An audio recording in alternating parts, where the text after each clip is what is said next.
Welcome everybody to our latest installment of our APSD Bio online workshops / networking events. It's really nice to see everyone here. Huge thanks to Mohammed Nouranidost for organizing this. He's a postdoc member of our engagement committee and has really been thinking about events that could be helpful for postdocs. So just before I turn the floor over to him, I like to take this opportunity to do a brief introduction of our committee. So I'm going to just share the screen and take you to the APS Division of Biological Physics homepage, which is very easy to find by Googling APSD Bio. If you are not already a member of APSD Bio, I would encourage you to join. The more members we have, the more keynotes we get, the more funding we get for awards and things like this. So it's great to have people as members, but all of these events are open to people whether or not you're a DBio member. So if you want to learn more about the types of events we have organized and will be organizing, you can click on workshops and networking. And that takes you to a list of all the events we've had over the last couple of years, including today's. We have one more event that's been planned for this cycle that's happening in just about 2 months' time that may be also of interest to many of the people attending today because it has to do with career and skills development for grad students and postdocs. So if you'd like to attend that, you can click on the register here to get a Zoom link and calendar invitation for that. And if there's any of the events that have happened in the past that you would be interested in learning more about and are disappointed to have missed, you can click on the recording and be taken to the APS YouTube page and view any recordings of past events as well. And of course, before March 19th, we have the APS March meeting coming up. And so please stop by the DBio booth there if you're attending and say hi and get to know the community. It's a really nice way to network. So that's it for the welcome from me. I guess maybe I should have introduced myself. I'm Nancy Ford and I'm the chair of the engagement committee, or I have been until March. And then we will have new leadership because I'll be rotating off as an executive member at large. But the engagement committee is open to having members from all different areas of the division. So if being involved in helping to organize events and other ways to connect the community interests you, get in touch with me and I'll pass your name on to next year's chair. Otherwise, with that, welcome, and I will turn the floor over to Mohammed, who is moderating and organized today's session. Thank you, Nancy, for the introduction, and hello everyone for joining us today. So yes, my name is Mohammed Nouranidost. I'm postdoc in the Department of Mathematics at Florida State University, and I work on mathematical modeling of biofilm and bacterial communities at different spatial and temporal scales. But today I'll be moderating this event, and this event is towards postdocs specifically, but of course a lot of other early career scientists, including senior grad students, research scientists, and everyone else can get benefit out of this. Because essentially, today we are mostly going to talk about the challenges that early career scientists would have in their different stages of their career. For example, one specific thing that is, at least for me, is interesting, and I think for many of you in biophysics would be interesting, is this multidisciplinary aspects of biophysics. And we will see that people from different departments are working on biophysics, and there are different departments that are hosting. For example, for myself, I'm in math department, but I'm working on biophysical aspects of biofilm communities, more mathematically speaking. And my background was in mechanical engineering. My PhD was mechanical engineering. So there is definitely a shift, and I realized that at some point in my life that I realized that this multidisciplinary aspects of this work is very interesting, but of course it's challenging. So at some point it can be frustrating because there are different words, there are different terminologies, and you need to work with different people. You need to collaborate with different people in different fields, and that is interesting to address how to navigate it, especially for early career scientists. That's why we are here today, and we have this group of panelists that are from different departments. They have different backgrounds, different education, different departments, and we will talk about that today. So we have 4 amazing panelists today that I will ask them to introduce themselves. For each of you, we can probably talk a bit about your career, how you ended up being a researcher in biophysics, and then after that, we can talk about more common questions. And at the end of the event, for like maybe second half, I will open the stage to the audience so they will interact with us and they will ask their questions either on chat or they can keep it. Good. So without any further we can start that. And we have 4 panelists in the order that I see on the screen. We have Dr. Babak Bajdi Hokmabad, we have Dr. Eric Jones, we have Dr. Vincent Noahu. I hope I pronounced it properly. Sorry for that, please correct That's me. good. That's good. No offense. That's okay. And Dr. Veronica Magdans. So thank you for being here and thank you for accepting our invitation. And please introduce yourself and just talk about your research and just how you become a biophysics researcher and how we can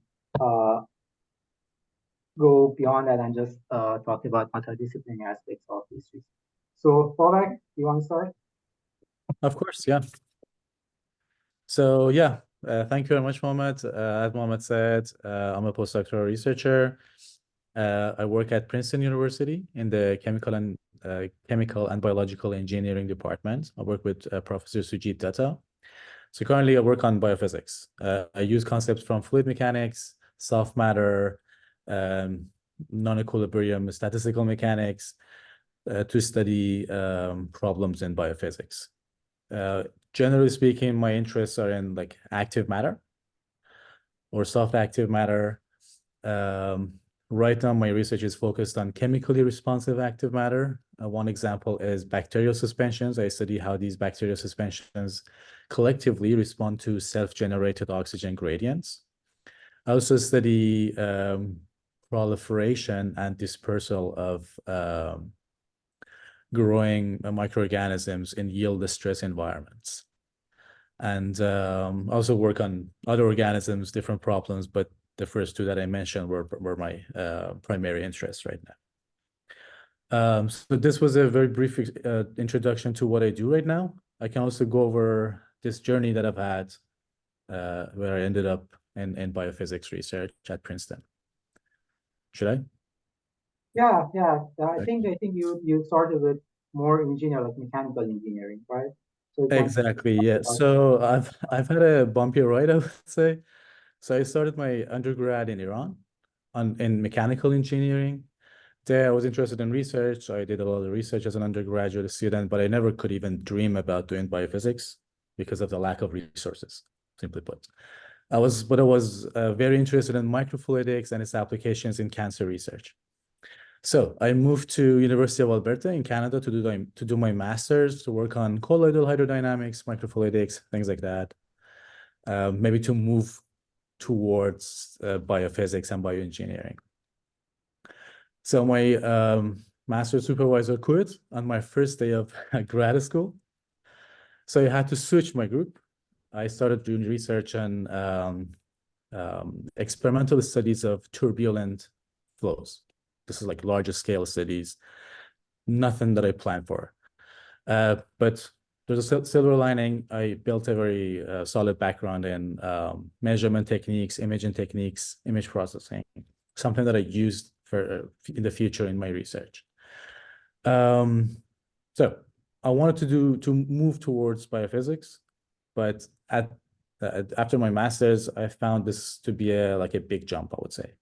So I found this group in Germany, in a Max Planck Institute called Active Soft Matter, where they studied self-propelling active droplets. These are like biomimetic microswimmers, something like what bacteria do. I joined this lab, I did my research, and I was very fortunate, very privileged because Europe is small and Max Planck is rich. So they would invite many speakers that would visit Max Planck Institute. And I had the chance to talk to them. I had a lot of conversations with tens of very brilliant scientists. This led to starting 3, 4 collaborative projects, which benefited my career, of course, immensely. At this point, after my PhD, I felt like I'm ready now to move on to actual biophysics. And that's what I did. I talked to Sujit Datta. I thought that my skills fits well with what he does in his lab. And still, there are many new things that I can learn in his lab. So he was kind to offer me this opportunity. I took it. It's been almost 2 years at Princeton University. And I've been enjoying research independently and collaboratively. And that's something that I look forward to continue. Thank you very much. Wonderful. You had a quiet journey. Yeah, yeah. That was interesting. So definitely you faced a lot of challenges, and we'll talk about that. Yes, that was interesting. So Eric, can we go with you? Sure.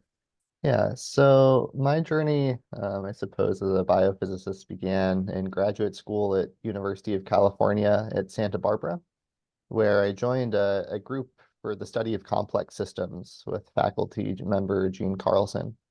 And entering, I wasn't really sure what I wanted to do. I had had some background in ultra cold physics, which didn't really speak to me. I had a background in epidemiology, SIR type models, which I enjoyed, but it just felt like sort of everyone was doing these SIR models. And my faculty advisor at the time had just been to a conference about the microbiome. And she said, I think this is going to be a big deal. And so I took her advice. Like most of her advice, it worked out pretty well. And so now I study the gut microbiome, specifically how do fecal transplants work. It's sort of a gross topic, but if you have, a thing like C. difficile infection or an intolerance to gluten or whatever, that gut issues can really debilitate you. It's can really injure your quality of life. And the idea is that we could use bacteria in a helpful way to improve human health. And so I started to study the gut microbiome as a PhD student. It was largely theoretical, and we were able to make some progress in studying ecological models of the gut microbiome. But I think really where I became a proper biophysicist in my mind is when I began my postdoc. And the big turning point was the focus on empirical research. And so whereas in my PhD research, I was studying theoretical models that, ostensibly were fit with experimental measurements, now I'm really like getting my hands dirty and people are running experiments and I'm the first ones to see the data and I'm trying to make sense of it and it's noisy and you have to grapple with that and it's great. And so I've been able to collaborate with some really excellent experimentalists, specifically Will Ludington at the Carnegie Institute of Science, who's a proper microbiologist. He studies fruit flies. I've also began collaborations with Megan Fredrickson at the University of Toronto, who studies duckweeds, which are these small algae-like plants that bud and maybe one day will grow hydroponically on Mars and feed our, space civilization or whatever. But both of these collaborations just came out of my skill set, which was in physics.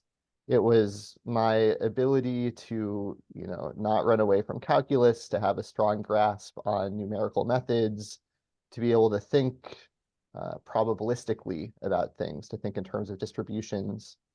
And I think most importantly was my willingness to have an open mind and to play this yes and game with biologists, where, they say something that's maybe not technically sound, but there's a gist that has the right feel to it. And you say, yeah, well, let's work on that. And then you iterate back and forth. And eventually what I was able to find is that typically once you bang on this data hard enough, you can find patterns in it.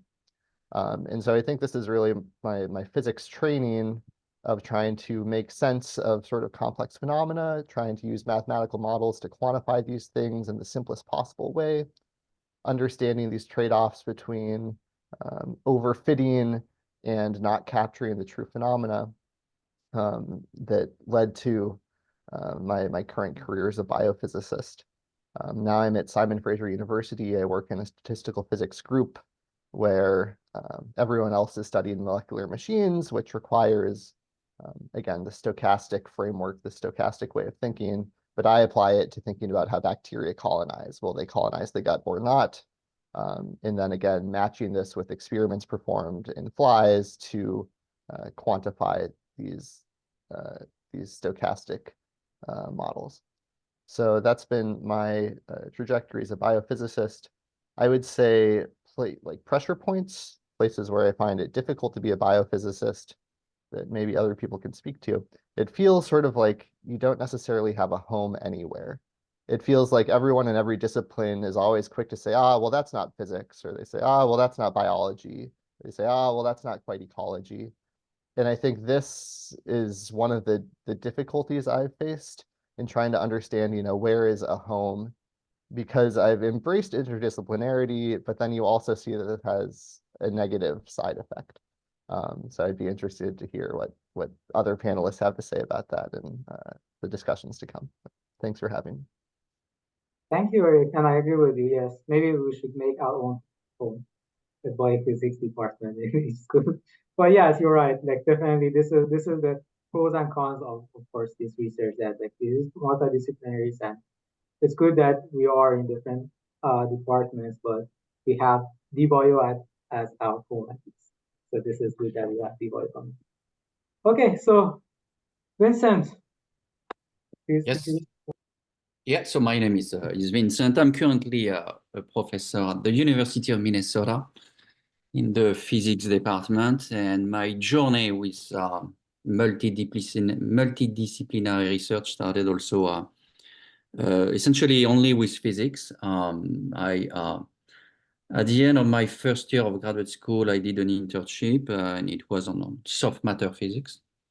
After 1 year of just courses, I was essentially with particle physics, nuclear physics, heavy physics. I got mostly interested in soft matter physics, and at the end of this first year, I did an internship of about a couple of months in soft matter physics. And then the people I was working with told me, well, listen, we're going to start some project at the interface between physics, soft matter physics, and biology. And they told me, are you interested? And I said, yes, why not? Let's go for it. And it started like that. We started to collaborate with biologists, true biologists, and I did my PhD, 4 years of PhD on the actin cytoskeleton and motility. That's it. And during those 4 years of PhD, I learned a lot of biology, and I loved it. That's it. I learned a little bit of biochemistry, a little bit of molecular biology, and then I continued with soft matter physics. That's it. And so I decided to continue with this. Once again, I really loved biology. And I did a postdoc at the Rockefeller University in New York City. And I switched completely to something else. I wanted to try something else after the cytoskeleton. I discovered gene expression during my postdoc, and in particular, cell-free gene expression system. And my postdoc was about this, was how to use a cell-free gene expression system to build genetic circuits in vitro. And we ended up doing this and extending this to some synthetic cell system. That's it. And then originally my plan was to come back to France, and then I never did. I applied for some positions in the US and got an offer at the University of Minnesota, where I am so working in the physics department. My research is very, very multidisciplinary. There's still some biophysics, but there is also a lot of synthetic biology, bioengineering, I would say. So I would say possibly for a physics department, it's quite extreme. So far, it has worked. It has not been easy all the time, especially at the beginning. During my assistant professorship, I had a lot of issues, but at the end, things are still working okay. And once again, I keep a foot in biophysics, the other one in synthetic biology, bioengineering. And I really use cell-free gene expression as a generic experimental platform to do a lot of things, to continue with gene circuits, do some synthetic cell system interfacing, cell-free gene expression with different type of materials, and so on. And that's it. And I think that essentially that's it. I think as an introduction, it's enough. I will return to other stories maybe later. That's it. Wonderful. Thank you for sharing your story. So Veronica. Hi, everyone. Really pleased to meet you all online here. I don't think I've met any of you in person, but I see a lot of relations or a lot of similar topics popping up here and there, and familiar places and names. So my name is Veronica Magdans. I studied biotechnology. I'm originally from Germany, so I did my undergrad at the TU Braunschweig in biotechnology. And after I finished my master, I actually did something else for some time because I was quite tired of studying and lab work and all that. So I had a startup farm in Alberta, close to where Babak was, I guess. But anyways, did something in non-academic field for a while. And back then already people told me, once you're out of academia, you will never get back into it. Like, you've lost, that train's gone. But anyways, after 2 years, I basically recovered enough to say I have this full motivation now and interest to do my PhD. So I applied for a position at the Leibniz Institute in Dresden. That was, back then was, I think it was posted on Nature Jobs or something. So they got a huge amount of applications, but somehow I was able to get in touch with them and have an interview. And it was a very exciting topic. Was on microrobotics. And back then in 2010, 2012, this was a very exciting topic about microswimmers, microrobotics, nanorobotics. So that really caught my eye. And so I applied there. Started my PhD in 2012. The idea was basically to find new propulsion means for microrobots. So at that time, the group in Dresden had, where I did my PhD, they had found catalytic microrobots, so moving by fast catalytic directions, but they wanted to find more compatible ways to propel the microrobot. So that was my task, and it was very challenging, but also very successful and highly interdisciplinary from day one. Basically came into a material science institute, but working with lots of engineers, physicists, and then trying to get on board the bio component here, starting to work with cells and so on. So really enjoyed that, the networking part and the collaboration. So I did my PhD in Dresden. In the end, I got my PhD actually in biology because, again, it was kind of difficult to fit the topic into engineering or physics. So, but it was fine. So I graduated from TU Dresden. So one of the main research I did during my PhD was integrating sperm cells into microrobotics, or using them as microswimmers as propulsion sources. So we developed a way to remotely control the direction of sperm cells by putting a little magnetic cap on them, using them for drug delivery, but also for sperm selection. So I'd been working with sperm cells for 4 years, knowing almost nothing about sperm cells. But it worked somehow. But I got really curious about the sperm biology and learning how they actually work and how do they get to the egg cell and all those interesting phenomena around that and so many open questions. So I decided to do a postdoc in zoology and a group that focuses on sperm biology. And that's where I think was probably the biggest first culture shock in terms of interdisciplinarity. We started working with evolutionary biologists that have a completely different idea of yeah, even experimental design and terms and the way of thinking of how we should run experiments. So that was a huge learning curve, and just really interesting, and sharing that and there was a huge respect for each other, but still, like, I think I learned a lot, and they learned a lot also from other fields. One example from that time is, and you're probably familiar, and if you work with microswimmers, bacteria, or sperm cells, and you look at certain theoretical phenomena, let's say you want to study the flagellar motion, if you have a few good videos, you can do a lot with that, with modeling and so on. Let's say you have 10 good videos, you start with that. Now, I did the same in part of my PhD, where I work with biophysicists and physicists. So I go to this zoologist institute, start working there, and they say, well, what's the breed of this bull you're getting these sperm cells from? Because that will affect the performance of the sperm cells, right? And I said, well, I'm just working with one type of, I have this one bull here, and I get sample from that. It's working great. And they said, no way. In zoology or evolutionary biology, it's like looking at one sample is like looking at no sample, because you want to make sure you take into account the different breeds of bulls, different age of bulls, all these different factors.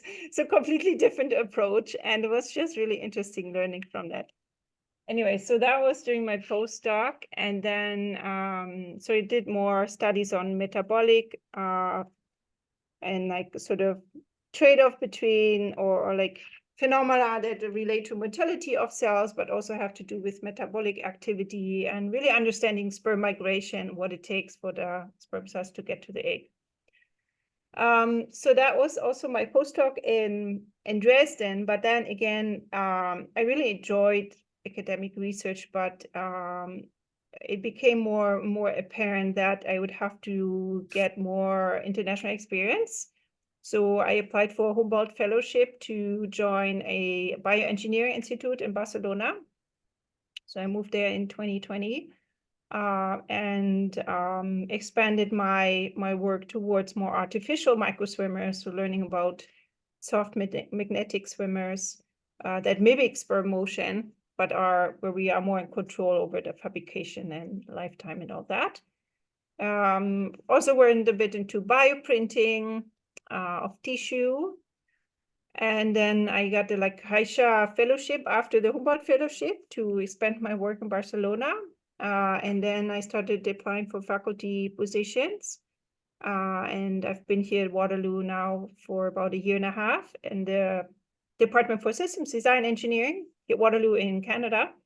And they have a biomedical engineering program. So that's where I'm mostly supporting here, the research and teaching. And I think one of the biggest challenges that I also share with some of the previous speakers that I have mentioned is that you often feel like you never really fit in. And it becomes very apparent once you start applying for faculty positions. And so I'd apply, let's see, in an engineering department, and they say, well, you're not an engineer, and that doesn't really fit in. Or in biology departments, and they would say, well, you're not really doing biology.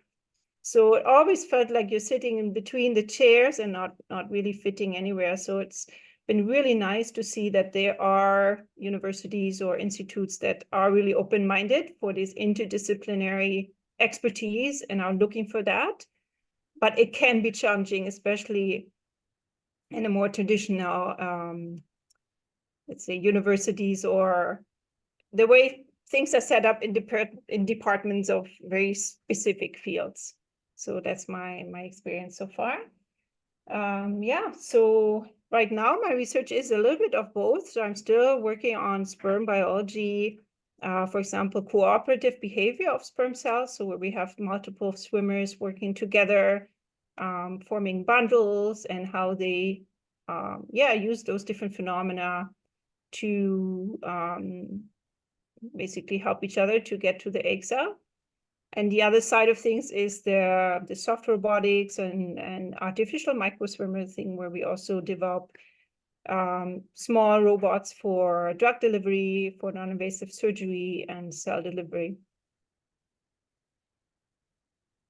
Wonderful. Yeah, thank you. Thank you again all for sharing your stories. This is, of course, you see how multidisciplinary this biophysics is. But we have these families from different stages of their career, people that they are looking up. I'm sure that Eric and Bolak are where they are trying to find their niche place. Vincent and Veronica established their group. So I feel like for postdocs specifically, it's important to find that niche place. So maybe we can talk about that part, like the challenges that early career scientists know, because of course we are all researchers and we want to learn new things. But at some point we need to see, okay, this is where I want to have my research done. So what do you think about that part? Like how we can navigate it towards different aspects of biophysics, but also know that, okay, this is the main research line that you want to pick. That I think, at least for me as a postdoc, that is hard to pick. What do you think about that? Like, any of you that have any input? Yeah. Go ahead. Okay, so that's a tough question. Let's start with that. That's something that right now I am struggling with, right? So I think I'm getting there, of course.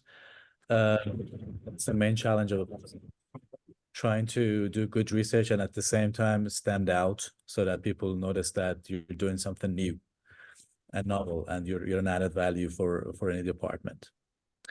I think that's a process. There's no simple single solution for that. I would say the first thing is that you just start doing work, doing research, and then as you move forward, of course, you'll get more familiar with the literature, with the works that other people are doing. I personally am a big fan of curiosity-driven research, so I follow my curiosity, and along the way, you usually find that this is actually helpful in, I don't know, somewhere environment, health, some specific biological application, you know. But since this is about collaborations, I can talk about it from that aspect. Personally, talking to people from different backgrounds has been a very helpful factor for me to finding what is really new, right? So in my PhD, personally, as I said, I talked to many people, and that led to many new projects. I can name a few, like self-avoiding random walks in artificial microswimmers. That was something that came out of a conversation that I had with a theoretical physicist. And chaotic swimming, things like that. But most recently, a project that a new direction, basically, that I'm very excited about in my postdoc research was a result of me sitting down with another postdoc who was doing a project on a different story, different field. But during our conversation, and while we were watching a video, I observed something that was interesting for me, given my fluid dynamics background. So we talked about that, we built on that, and now that is a new direction for my future research. And I think that's something that I can call my niche, that is new. Soon I'm hoping to publish on that and then continue on that. So, and once you do experiments, you collect your data and you find something really interesting, then you can actually go about finding collaborators that are helpful in the areas that you're not really an expert on, right?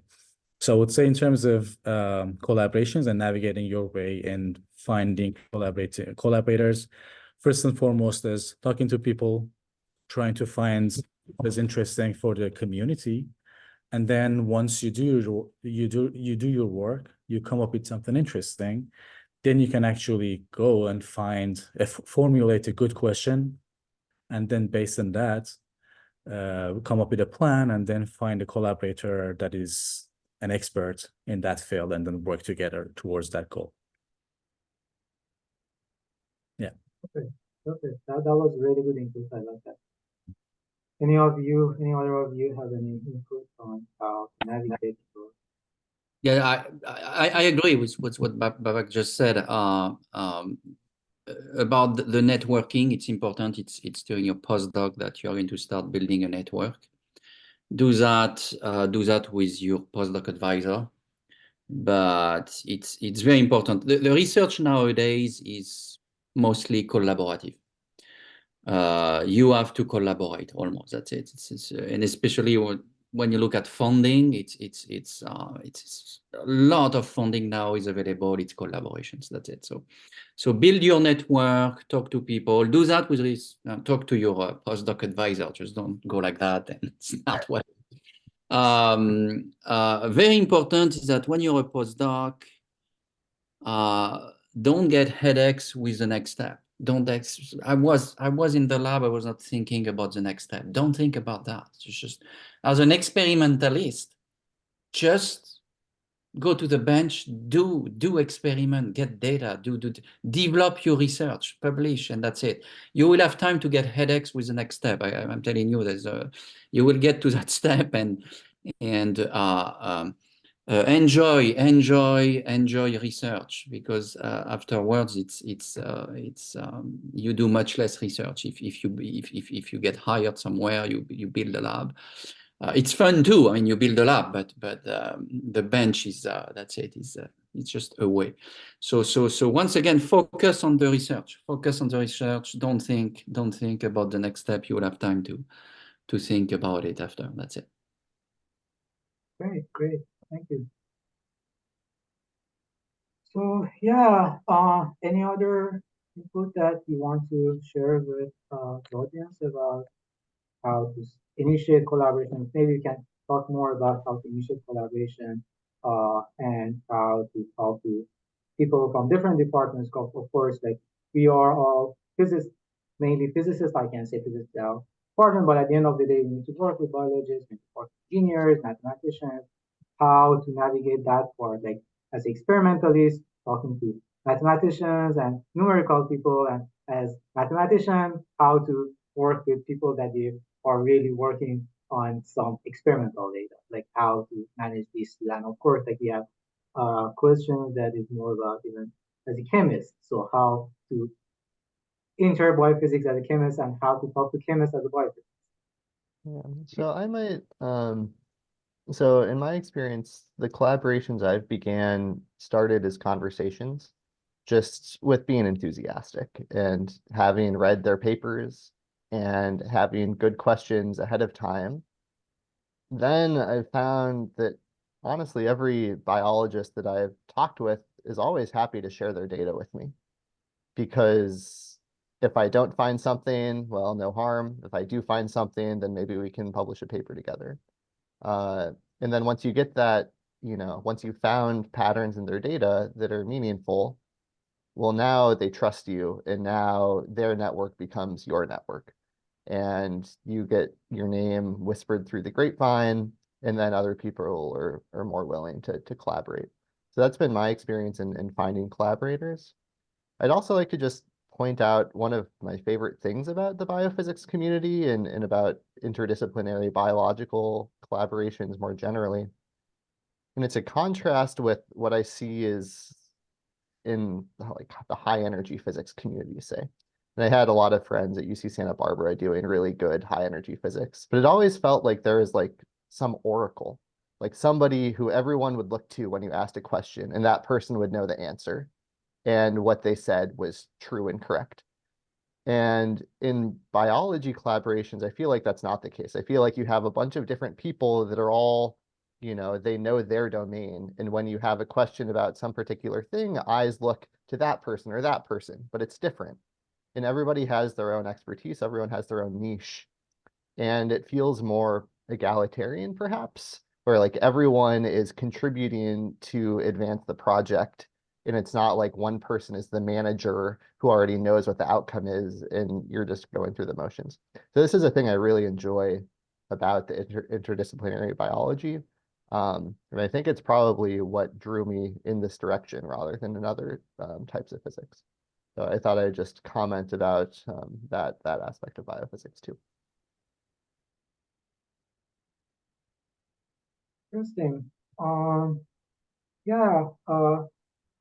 So let me put it this way. We, of course, we as postdocs, we are mostly working on postdocs and like someone that is transitioning between being a mentee to a mentor.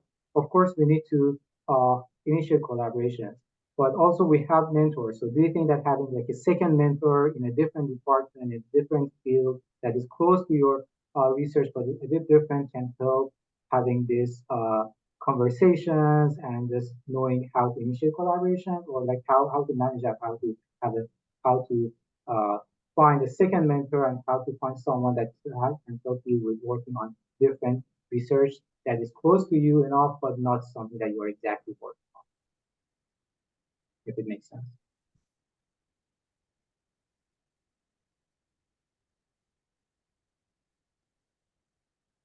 So I think you're asking good questions, but this question that you asked, I think it's rather complicated. If you wanna, I don't know, find a second official advisor, something like that. I mean, I believe there might be some politics involved. I don't really know. I have one supervisor, and I talk to other profs at Princeton, and Sujit, my supervisor, is very open to collaborating with other people. And I think this is good enough for me. I don't really need to be officially advised by a second or a third supervisor. Something that actually happens, but I'm personally fine with having one advisor. Yeah, a phrase my PhD advisor would always say is that students and postdocs are the glue that maintain collaborations. And I think the meaning of that was that the skill set you build in complex systems, say, or statistical physics, that can happen in a physics department. It's pretty self-contained. And then I think of collaborations as sort of branches out from that, where you're taking this expertise and applying it to a new system. So like I study the microbiome and duckweed, and these are two very different things, but they both obey statistics. And so because I can speak in the language of statistics, I can apply, my expertise to both systems. And so I guess I think less in terms of like finding mentorships and more in terms of finding collaborators at this stage, where like, sure, like it's great to have people who can edit your writing and stuff and you're always learning things. But again, one of the things I like about biophysics collaborations is it feels like we're all working together on sort of the same level towards some greater goal. Cool. So May I maybe add now, something? Sorry, Mama, may I add something? Mhm, So yeah, so I think the one main challenge is how do you converse with people about an observation, for example, and then how do you start a conversation about a collaboration, right? So I think something that has been working for me, and this is of course a personal opinion, is that talk to anyone about like anything that you're curious about. That is great, but when it comes to collaborating with someone, then there should be a different mindset, right? So we all know that biological systems are complex, and when a system is complex, what do? You take a reductionist approach. You go for bottom-up approach towards like simplifying your system as much as possible. And even in that state, a biological system is complex, but only then you can formulate a question that can be addressed, right? And once you have a good question, then you know what's missing. If you need to learn something new from a different discipline, or you need to find a collaborator that would do the job for you, and then you can learn from that person. I think this is a good approach, and it's been working out for me. I don't know what other people think. yeah, 100%. I like your comment. Yeah. Yeah, I would Okay. also encourage everyone to just be really proactive about those things. So when you, for example, when you go to a seminar or you go to a conference, don't be shy to to walk up to the speaker after or ask questions, but also approach people one-on-one and just like lay out kind of what your idea is. And that's usually a really good conversation starter. And then you can get a feeling for, maybe there's an option to collaborate, or maybe it's just, you just get input from that person. And that's been so valuable to me over the years, being able to go to conferences or seminars or anything like that, interact with people. And first of all, they get to see your face, they will remember you, but also it's a possible collaboration start, or even, getting a mentor. Mentor also is the question, how do you define it? But sometimes it's just so valuable to get input from somebody else on a certain topic or in a certain situation. So I would just recommend everyone, like, don't be shy, use your time wisely when you are networking, ask questions or connect with people, and most people are really open to that and are happy to get feedback and start talking about new ideas. Yeah, thank you. So we have like around 15 minutes, so we can now think about the questions that people like asked. I saw that questions on the chat, and I saw that Vincent is already answering some of the questions. So thank you, Vincent. But can maybe think about, like, for example, one question was how would be the transition process from a graduate students to postdoc in biophysics. So of course, we have people in different departments, mathematics, engineering, biology department, that they are interested in doing biophysics, but they want to make sure that they are also aligned with the theoretical physics that they are working biophysics. How would be the process? How can they, is there any specific course, or is there any specific training that you think is the bare minimum that thing that biophysics they need to know to enter the world of biophysics, or like it would be just training? So how can they approach doing that big transition? I would say, yeah. So I am originally from physics, applied physics. You must, during the PhD, if not during the PhD, you can do that during the postdoc, but you will have to provide a lot of effort. You must go and work with the other discipline. For me, it was really working with biologists, period. I was literally I was doing so my PhD was officially with respect to a physics graduate program, but I spent more than 50% of my time with biologists in their laboratories. That's it. Learning the biology, learning the culture, trying to reconcile the biology with the physics, and that's it. It's just, you have to go to the other discipline and spend a lot of time. That's it, and be with those people. And luckily, I enjoyed it. That's it. And during my postdoc, I continued that. I mean, I was at Rockefeller University, which is actually biologists there. And so I had a lot of interactions with biologists, and that's it. It's the time also, maybe during your PhD, if you can do it, but for sure during the postdoc, it's very important to develop your sense of where the research is going, what is going to be trending.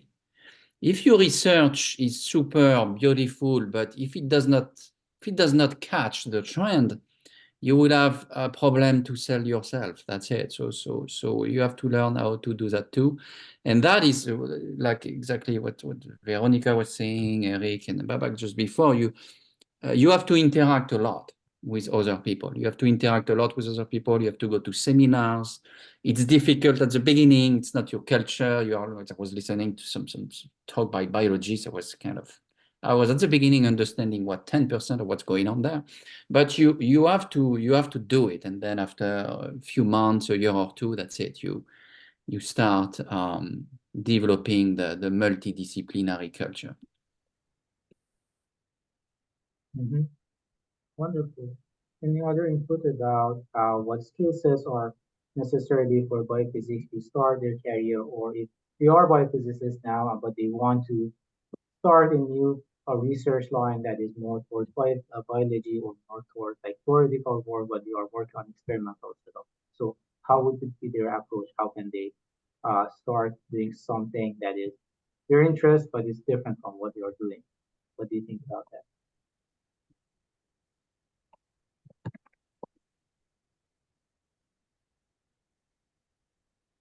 I can briefly answer to this one. I think that the best approach is to building on your strengths points.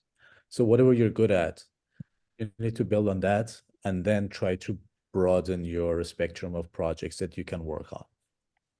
I think that's the best way. Of course, some people take a, I don't know, revolutionary approach and then change something completely. That's also fine if you can do it.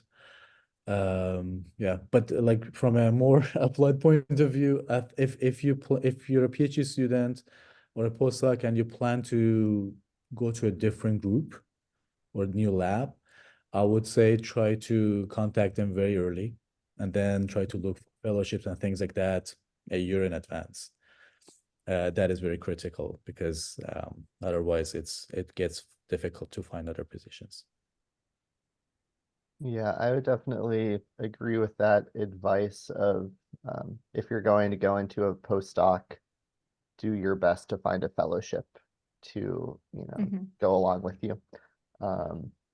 I know in my own experience, I switched labs, switched groups from PhD to postdoc. I also think that was a really good call because I just get so much different, I gain expertise in a totally different area.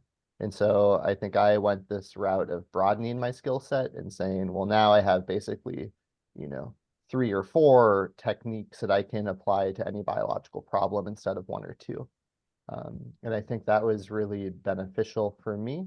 And then it's also fun because you see how other universities, systems approach doing research. You get a different geographic network. Because I think a lot of these connections, collaborators that we talk about, in my experience, the best ones are the people whose hands you can shake. It's when you're in the same room, drinking a coffee or whatever after a talk. That you develop these connections.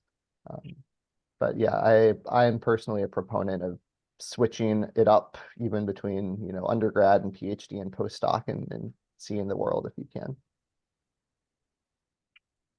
Yeah, I think the funding also plays a bit of a role there. So sometimes you have to also go with where you whatever fellowship gets funded. Let's say you're applying to different calls or different opportunities. So I think it's also important to stay open-minded because it can be quite difficult to find funding for that specific group or that specific topic you want to go to next. So it might not be a bad idea to have like 2, 3 options you're looking at. Talking from my own experience, that sometimes my plan A doesn't come through, but then it's good to have a plan B or C, another option. And funding also, if you have your own funding for postdoc, it gives you a lot more freedom in a lot of ways, not only because you get the money it comes from, a scholarship, whatever, but also in terms of your development, the skills, you have more freedom of saying, okay, I have this fellowship. Let's say, for example, the Humboldt Fellowship is one of the best ones you can get. It gives you so much freedom to say, okay, I'm really interested in this method that I want to learn or this skill. And also on top of that, it looks really good on your CV. So for example, if you have self-funded or scholarships back to back, let's say PhD, postdoc 1 or 2, and then applying for a faculty position, this usually looks very convincing because it shows that you have developed ideas on your own, that you have written proposals, and that they have been reviewed and been funded successfully, which looks very strong compared to, and there's nothing against normal postdoc position, but against, let's say, compared to somebody hiring you for postdoc on a funding that was available and you got hired for that. That's just my view on it. But when you have the option to apply for funding with your own idea for postdoc position, that's a really good chance. So I'd recommend looking out for those things. Okay. Thank you. So again, a reminder that if you have any questions, you can simply put it in the chat box or unmute yourself and speak up. We have around like 4 minutes left, and if there is any question that is left and if the panelists have time, we can stay here and we can continue this webinar. So any question from any of you on the audience, please just unmute yourself or just put it on the chat box.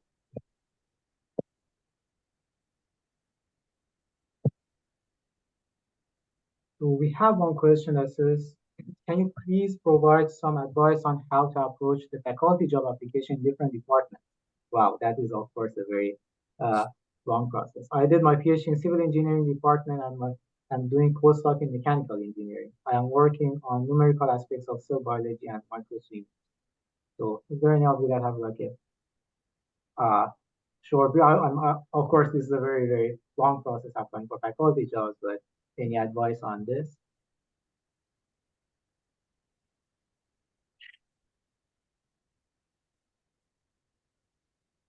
I mean, I think the advice that I've been given, I'm on the job market, so take it with a grain of salt, is that your cover letter is basically where you want to clarify why your research belongs in the biophysics field, where you basically say, yes, I know that civil engineering is not typically what you think about when you see biophysics, but here's why I'm a great fit. And I think with the research proposal as well, you can sort of double down in demonstrating that. But I mean, I think it's the same issue that I've certainly encountered, in that I don't necessarily know where we fit.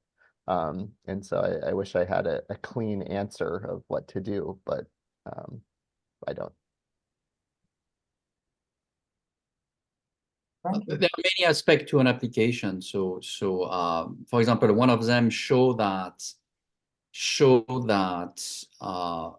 you have looked at the institution, and that you have looked at different departments, and that you are going to be able to collaborate with different people there. I mean, not only the department you are applying to, but many other departments. Look, that's it. It's what I do. I could collaborate with this one and so on. I could develop this. I could show that you have done I would say, your homework, and that you are going to arrive and integrate yourself very nicely in the institution.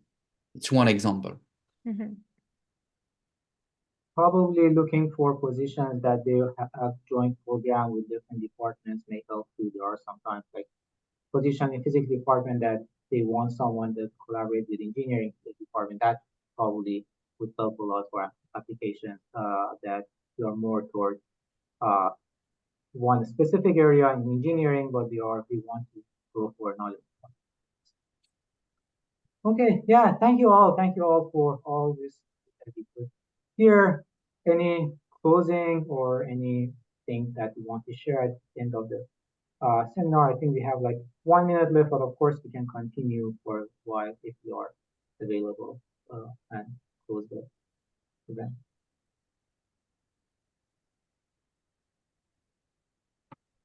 I just wanted to mention that people are also welcome to reach out to me, or if they have specific questions or need advice, and I'm also happy to take time, because I know the time is limited here within the seminar. So just wanted to mention that also. Great. Thank you for organizing. Yeah, thank you. Yeah, great job.